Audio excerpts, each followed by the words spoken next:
We're about to win this! Let's go! Whack him! Yeah! He's really tasty apples. This is Constructed Adventure number 15, The Grand Hunt.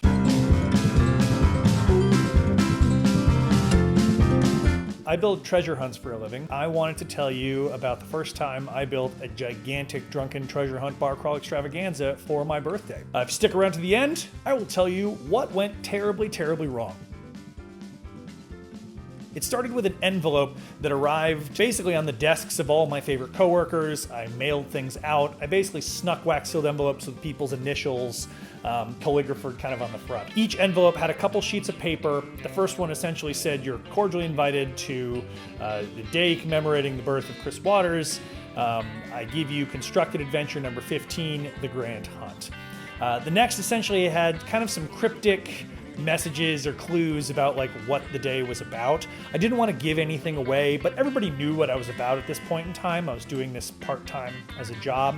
And so they all kind of knew it'd be some type of fun, ridiculous event. But essentially just told them where to go, what time, bring some cash, so you can maneuver around. You'll be meeting some people, you might be drinking, you might be solving some things. And then it had a little sheet of paper with my phone number where people could check if they were attending or not and how many people they were planning on bringing. And they took a picture of it and they texted it to me to give me an idea of the count that I was going for. Everybody arrives at this bar at this time and I am not there. There's just a giant sign that says Chris Waters is missing. Kind of a dick move, but whatever. You've got to find him. Join a team, solve some clues, find Chris Waters.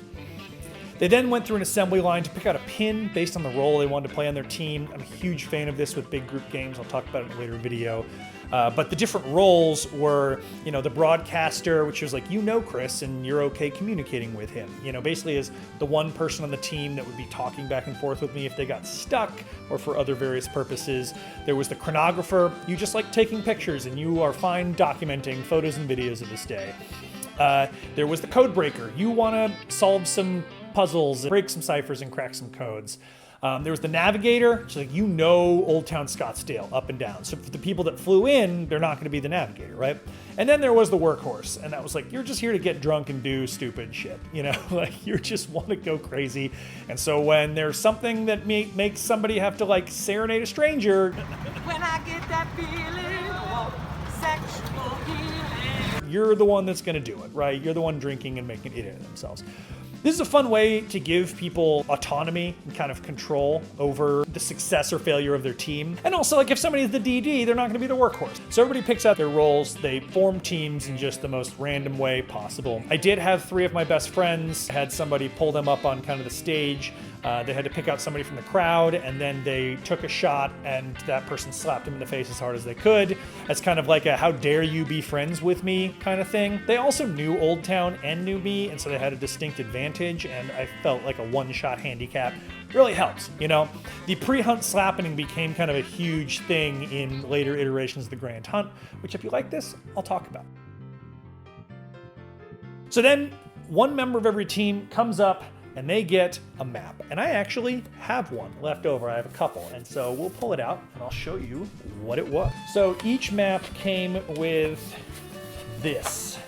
Decode the passphrase, top right, top left, bottom right, bottom left. And then on the map, you had a passphrase in each of the 4 quadrants.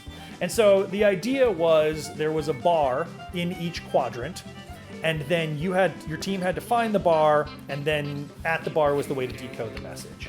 On the back were the 4 different clues to each bar. Now the way that this worked was there was 2 ways to find each bar. The first is if you knew me, you could use my clues, knowing me, to figure out where the bar was. For example, in the top right, it says, Chris goes to this bar to watch his favorite sports ball team break his heart every season. Then the second half of it was stand in this garage and face this way, and it's this way, right? So if you didn't know that I am a diehard Minnesota Vikings fan, then you could find out different ways. But if you did, you might know that Goodwood is the Vikings bar, and so you go to Goodwood, and there's a giant poster board there that has the way to decode what was... I think it was the Caesar cipher for that one. Anyway, the 4 ways that I encoded the message was a Caesar cipher, a Polybus square, a Charlemagne cipher, which is essentially just a substitution cipher with symbols, and an incorrect version of a rail fence cipher, which I have since then realized was wrong. But whatever, still worked, still fun. While players were doing that, they had a little envelope with a horse on it. And that ended up being the workhorse instructions. This was basically a bunch of just stupid scavenger hunt tasks for players to do and text me as they did it. It was everything from Serenade a Stranger, You've Lost That Love and Feeling, Top Gun style. A male member of your team must find a female stranger and have them slap his ass as hard as she can. A lot of violence, now that I think about it. Whatever, it's what they get for being friends with me. It was just fun. It was a great, ridiculous time had by all, but as the team sent these in, they got points, and once they hit a certain points threshold, they got the final clue. And the final clue basically told them, you need to mark the spots on the map where the 4 bars are. You need to draw a line from the top left to the bottom right, and the top right to the bottom left. At that central point, there is somebody waiting. Give them the quote that you've been decoding at every bar. Which I will read to you, because the quote is actually my favorite quote of all time.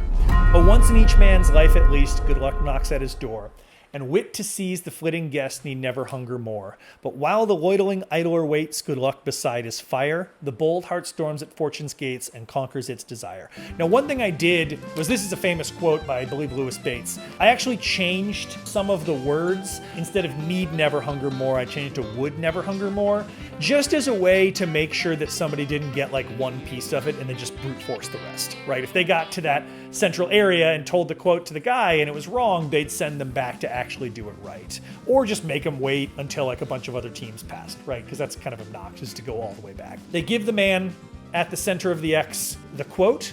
He gives him a high five and hands him a piece of vellum tracing paper with a dotted line and an X and a couple other things traced.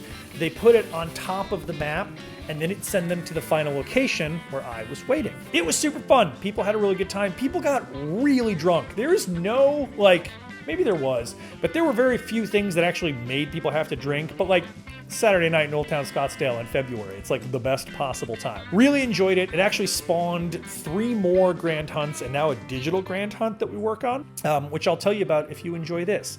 But now, let me tell you what went wrong and how you can make sure this doesn't happen if you do an adventure or when you do an adventure. Having this be a free event basically meant that people could just like commit to it and then not go, which is like kind of how it goes, I guess. But also having it be a free event where you're like, I'm going to bring 5 people, right? Made me think that there was 180 people that were coming, which is a lot of people. So I prepared this thing to be able to withstand 180 people. Well, I thought I did. Luckily, unluckily, only about 120 showed up, which is still a crap ton of people. I had so many more, copies of the maps and pins and stuff like that. So I probably could have saved a little bit of money there. What are you gonna do, right? The second thing is, I tried to make the starting point in this area as central as possible. But if I remember correctly, it was about right here. And then the bar in the pink zone was like right here. So what happened was most of the teams just herded straight to this bar. And that bar happened to be like this kind of cute, intimate little wine bar that was just not prepared. And all the places had been told like we were doing this, they were all in on it. Like they had the big poster boards where you could decode the messages. But like they weren't prepared. And I think one of them got a bad review on like Google or Yelp or something. And I was like, oh, I'm really sorry. But they're like, whatever, you sent 120 people and encouraged them to drink at our place. Like, no problem, right? So that was the first one. The last one was, I ended up being at this bar called the Beverly on Main, which is known for being kind of like a luxury speakeasy kind of vibe, in that it has a secret bookcase, like back room that you open the bookcase door and there's like a little private room. Actually, when I talk about another adventure, I'll tell you about how I incorporated that.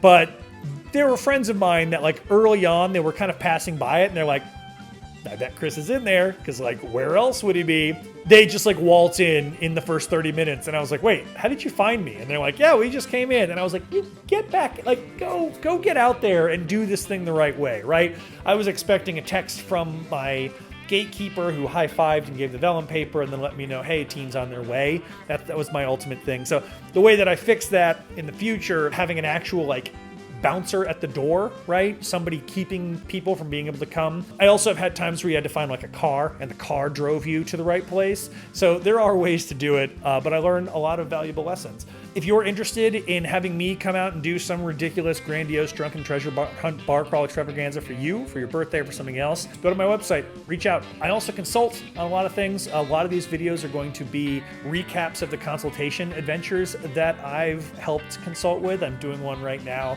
that's bird themed. That's going to be really cool.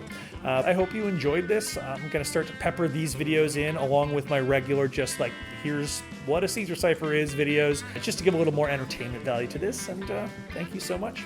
Happy building if you're building. Otherwise, cheers.